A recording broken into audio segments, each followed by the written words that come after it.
Let us go back to the brass tacks. Let us try to understand what is the core purpose of a business. I'm sure all of you will agree with me. Anytime and every time a company wants to come to business, the main business of any business is to stay in business. If the companies want to stay in business, they need to be very clear in terms of their purpose. For any business enterprise, sustainable development means adopting business strategies and activities that meet the needs of the enterprise. The very basic purpose as to why organizations come up is only to maximize wealth, and that needs must be accepted, and its stakeholders today while protecting, sustaining, and enhancing the human and natural resources that will be needed in the future. I'm sure all of us would have heard expression that what we are enjoying today is given to us by our seniors. We have borrowed it from our future generation. It is time that we think of leaving this world better than we find. If sustainable development, therefore, is to achieve its true potential to the full, it must be integrated into the planning and measurement systems of business enterprises. Measurement systems are metrics that reflect the performance accomplishments of the enterprises, and therefore, the planning and such metric systems must be integrated together. The pursuit of growth and profits. Yesterday, one of the speakers was emphasizing more than his subject matter on the profits perspective of organizations. The pursuit of growth and profits has long been considered very essential to create market value by offering seamless products and services to markets and customers. If the companies fail to offer such products and services, companies cease to exist. As students of management, we are all aware a product is a reason, a service is a reason as to why a customer exists. A product or a service is a reason as to why a product exists, a customer exists, and a customer is a reason as to why companies exist. If the companies have to survive and continue to encash the market opportunity, they have to offer seamless products and services to market and its customer base. The objective and purpose of sustainability is a responsibility on the think tank team in every organization. The IQAC team that our college has, to surge ahead by meeting the market expectation while at the same time embracing challenging issues in achieving performance, growth, and profitability. The bottom line for which the organizations are established will always have to be borne in mind every time the companies come up with a strategy. The companies, in order to ensure their sustainable development, can have these strategies stretched out for them.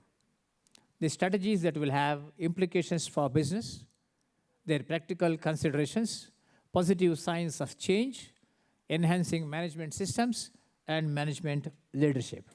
Let me briefly take you a little more deeper into each one of them. Implications for business.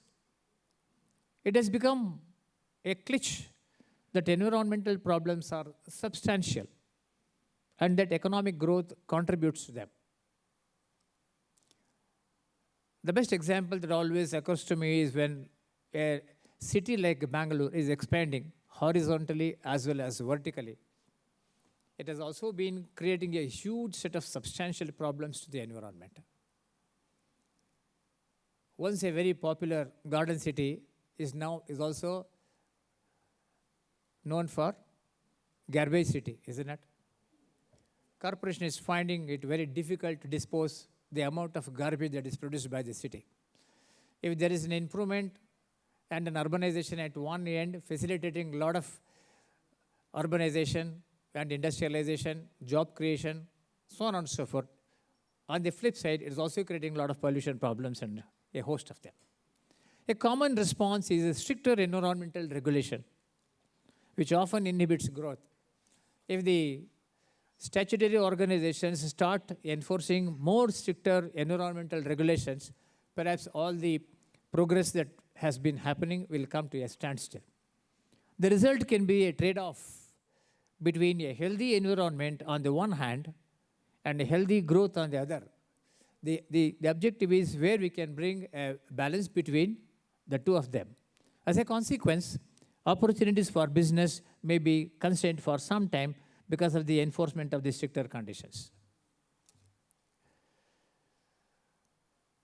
While business traditionally seeks precision and practicality as a basis for its planning efforts, often sustainable development is a concept or a philosophy that is not amenable to simple and universal definition. What it goes to say is the outlook and philosophy that one perceives when the sentence sustainable development is shared with one may be contradictorily different compared to how any other person looks at it. Though the concept is not totally new to an Indian environment, it is still in a very fluid state and changes over time in response to increased information and society's evolving priorities. The priorities are changing every now and then. The priorities being so dynamic, the concept of sustainable development has been still evolving. Positive signs of change. Look at this sentence. Only an irresponsible company would dismiss this trend of sustainable development as a passing fad or fail to recognize the need to integrate environmental considerations into every aspect of its business. It means the companies can have this arrogance.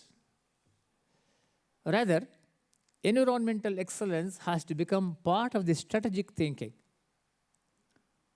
It is in our best economic interests to do so if the organization has to survive and continue to survive in the market for long periods to come. In fact, whenever we are forced to change, we often find opportunities. That's what yesterday Dr. Rajdeep Manwani was also mentioning, that in problems we look at as opportunities, rather looking at them as challenges. Enhancing management systems. The concept of sustainable development needs to be incorporated into the policies and processes of a business if it is to follow sustainable development principles. In other words, in their very vision, in their very mission itself, organizations will have to incorporate as a philosophy and a concept of the organization's policies and processes itself. At the same time, this does not mean that new management methods need to be reinvented. Wheel does not need to be reinvented once again. Rather, it requires a new cultural orientation and extensive refinements to systems, practices, and procedures. Every employee in the organization, irrespective of the cadre and the rank, will have to imbibe this as a personal philosophy and culture so that it can augment even the organization itself. How does one intend going about it? The companies will have to take up a stakeholder analysis, set sustainable development policies and objectives, design and execute an implementation plan, because many times intentions are good. The good intentions must be transferred into action. Otherwise, they will remain as good intention. Develop a supportive corporate culture. When employees want to, many times corporate culture does not allow them to. Rather, this can also be tuned into facilitating and supporting. Develop measures and standards of performance. Prepare reports and enhance internal monitoring process to see the progress as to what the company sets a target. For example, Coca-Cola has set 2030 as a target year, keeping 2015 as a base year. Now it is 2023, it must have made quite a progress. And measuring the progress that it will have achieved by this time, company can gauge as to how much more it has to do, what all it has to do to achieve its target of 2030. Or for that matter, MasterCard in 2040. Investment necessary in this direction. In this direction, the company's board has a strong role to play. Instead of going in for a third-party assessment, they can establish a self-assessment system to measure its own progress over time, deciding on a strategy as to how to achieve what it wants to achieve, strategy implementation.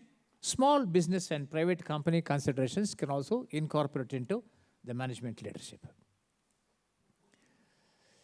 We all know, beyond what the company wants to intend, the management has a responsibility to implement it to the spirit of the tooth and nail, and therefore, leadership is the capacity to translate such vision into reality. I am sure we all know this personality, Jack Welch, who speaks about 4 E's and 1 P of leadership, very relevant in the field of sustainable development. Develop a strong energy. This is what he tells the top management to. Develop a strong energy within yourself to implement what you want to implement. Energize the team that it wants to, because the entire concept of the philosophy should be the philosophy of the leader himself. The leader leads the way, and that's how you can have an edge over other organizations, other leadership within the organization and outside. And beyond that, the concept of execution, bringing or translating vision into action. And to do all these things, what you need is a passion.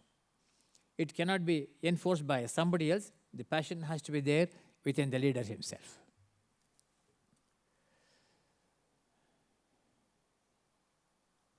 See you all soon, over time, as celebrity CEOs of sustainable development.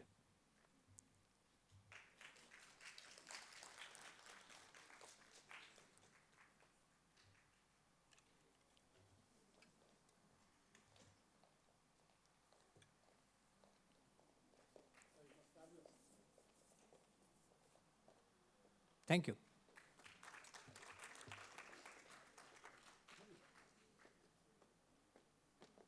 I guess I finished in time.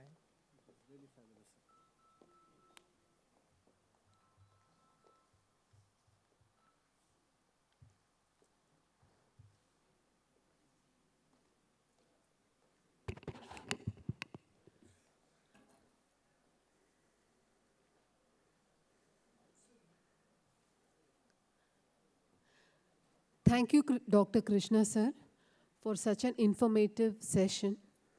I now request Dr. R.S.S. Rao and Dr. Nagalingappa to give a review of research paper presentation. I now call upon Dr. R.S.S. Rao.